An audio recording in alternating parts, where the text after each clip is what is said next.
नमस्कार बंधुरा welcome to my channel पाँच फोड़न। आज के आमी आपनादेर तैरी करे देखाबो भीषण टेस्टी एक रेसिपी, सेटी हलो गंधराज चिकेन। এই রান্নাতে অতিরিক্ত তেল বা কোনো রকম গুঁড়ো মশলাও ব্যবহার করিনি, যার জন্য এই রেসিপিটা টেস্টি হওয়ার সাথে সাথে ভীষণই হেলদিও। রুটি, পরোটা এমনকি ভাতের সাথেও খেতে অপূর্ব লাগে এই গন্ধরাজ চিকেনটা। তাহলে আর দেরি না করে চলুন চটপট রেসিপিটা দেখে নিই। গন্ধরাজ চিকেন বানানোর জন্য আমি চিকেন নিয়েছি 400 গ্রাম। চিকেনগুলো নরমাল কারি কাট করে নিয়েছি এবং ভালোভাবে ধুয়ে নিয়েছি। এবার এখানে একটা পেস্ট করে নেব। তার জন্য একটা মিক্সির কন্টেনার নিয়ে নিলাম। এটাতে দিয়ে দিচ্ছি একটা বড় সাইজের স্লাইস করা পেঁয়াজ, দিয়ে দিচ্ছি 10-12 কোয়া রসুন ও হাফ ইঞ্চি আদা কুচি, 4টে কাঁচা লঙ্কা দিয়ে দিলাম। ঝালটা অবশ্যই নিজেদের স্বাদ অনুযায়ী ব্যবহার করবেন। পরিমাণ মতো জল দিয়ে এটার একটা স্মুথ পেস্ট করে নেব।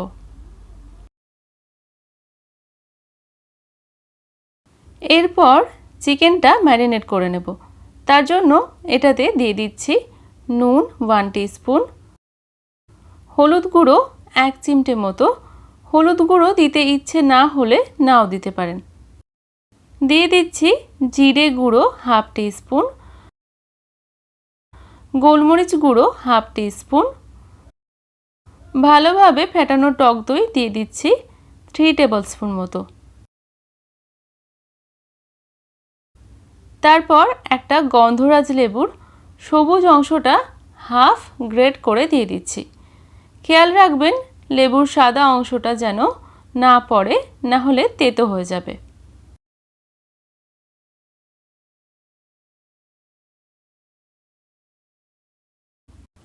এরপর একটা গন্ধরাজ লেবুর 4 ভাগের 1 ভাগ রস চিপে দিয়ে দিচ্ছি। আর দিয়ে দিচ্ছি 1 টেবিলস্পুন ভর্তি করে তৈরি করে রাখা পেস্ট। এবার চিকেনটা সময় নিয়ে ভালোভাবে মেখে নেব এবং ম্যারিনেট করে রাখব 30 মিনিট মতো।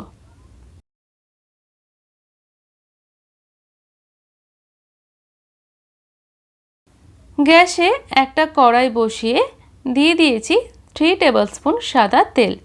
তেলটা ভালোভাবে গরম করে নেব। তেলটা ভালোভাবে গরম হয়ে গেলে ফোড়নে দিয়ে দেব একটা তেজপাতা এবং দিয়ে দেব একটা শুকনো লঙ্কা।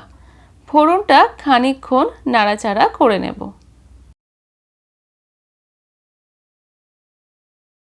ফোড়নটা খানিকক্ষণ নাড়াচাড়া করার পর এটাতে দিয়ে দিচ্ছি আগে থেকে তৈরি করা পেঁয়াজ, আদা, রসুনের পেস্টটা। মিক্সির কন্টেনার ধুয়ে জল দিয়ে দিচ্ছি সামান্য। এবার গ্যাসের আঁচটাকে মিডিয়াম টু লোয়ে রেখে মশলার কাঁচা গন্ধ চলে যাওয়া পর্যন্ত নাড়াচাড়া করে নেব।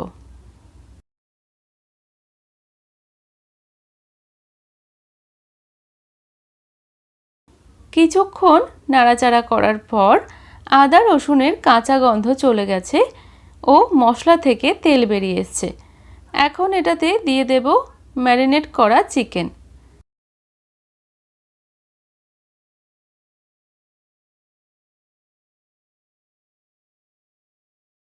গ্যাসের ফ্লেমটা মিডিয়াম টু হাই করে চিকেনটা 5 থেকে 6 মিনিট মতো কষিয়ে নেব।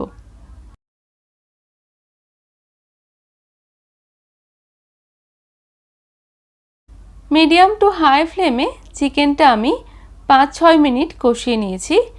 এবার লো টু মিডিয়াম ফ্লেমে ঢাকা দিয়ে দেব 5 মিনিটের জন্য। 5 মিনিট পর ঢাকাটা খুলে নিচ্ছি। দেখুন সাইড দিয়ে তেল বেরিয়ে এসছে। আপনারা দেখলেন আমি এখানে ফোড়নে শুধু তেজপাতা আর শুকনো লঙ্কা ব্যবহার করলাম। তবে আপনারা ইচ্ছে হলে গরম মশলাও ব্যবহার করতে পারেন।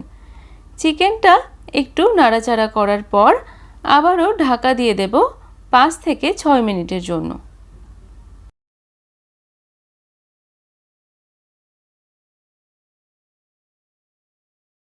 5-6 মিনিট পর ঢাকাটা খুলে নিচ্ছি। চিকেনটা ভালোভাবে কষানো হয়ে গেছে আর সেদ্ধ হয়ে গেছে, তবে চিকেনের মধ্যে সামান্য জল রয়েছে, তাই মিডিয়াম টু লো ফ্লেমে 3-4 মিনিট মতো কষিয়ে নেব। আঁচটা পুরোপুরি বাড়াবেন না, না হলে চিকেনে যেহেতু লেবু দেওয়া রয়েছে তাই তেতো হয়ে যেতে পারে। মিডিয়াম টু লো ফ্লেমে চিকেনটা আরও 3-4 মিনিট মতো কষিয়ে নিয়েছি। এবার এটাতে দিয়ে দেব পরিমাণ মতো জল। আমি এখানে 1 কাপ জল নিয়েছি এবং তাতে প্রায় 3 টেবিলস্পুন মতো জল রেখে বাকিটা দিয়ে দিয়েছি। আগে মিশিয়ে নিই, প্রয়োজন হলে আবার দেব। যে বাকি জলটা রেখেছিলাম সেটাও দিয়ে দিলাম।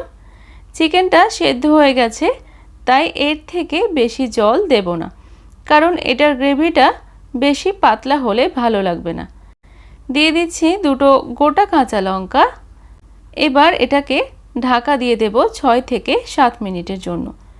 যদি এই সময় চিকেনটা সেদ্ধ না হয় তাহলে আরেকটু জল দিয়ে ঢাকা দিয়ে রান্না করবেন, চিকেনটা পুরোপুরি সেদ্ধ হওয়া পর্যন্ত। প্রায় 8 মিনিট পর ঢাকাটা খুলে নিচ্ছি। মাঝে ঢাকাটা খুলে আমি একবার নাড়াচাড়া করে নিয়েছিলাম। চিকেনটা থেকে ভীষণ সুন্দর একটা গন্ধ বেরোচ্ছে। এবার এটার মধ্যে দিয়ে দেব গন্ধরাজ লেবুর রস, প্রায় 1 টিস্পুন।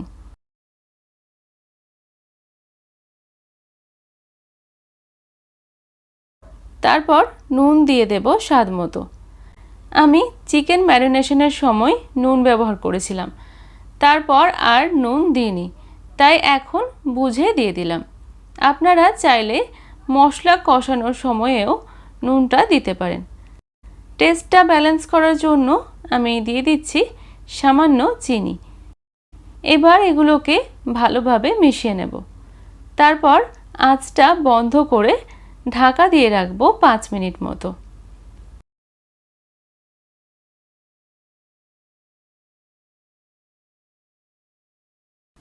5 মিনিট পর ঢাকাটা খুলে নিয়েছি। দেখুন কালারটা কতটা সুন্দর এসছে। এখন এটাকে সার্ভ করে দেব। গন্ধরাজ চিকেনটা আমি একটা সার্ভিং প্লেটে সার্ভ করে দিচ্ছি।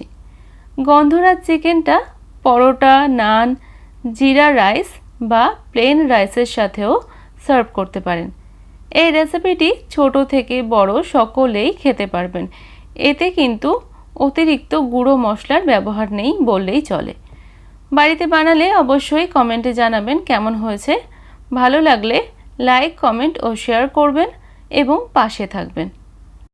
আজকের মতো এই পর্যন্তই। আবার দেখা হবে পরবর্তী রেসিপির সাথে। ভালো থাকবেন, সুস্থ থাকবেন।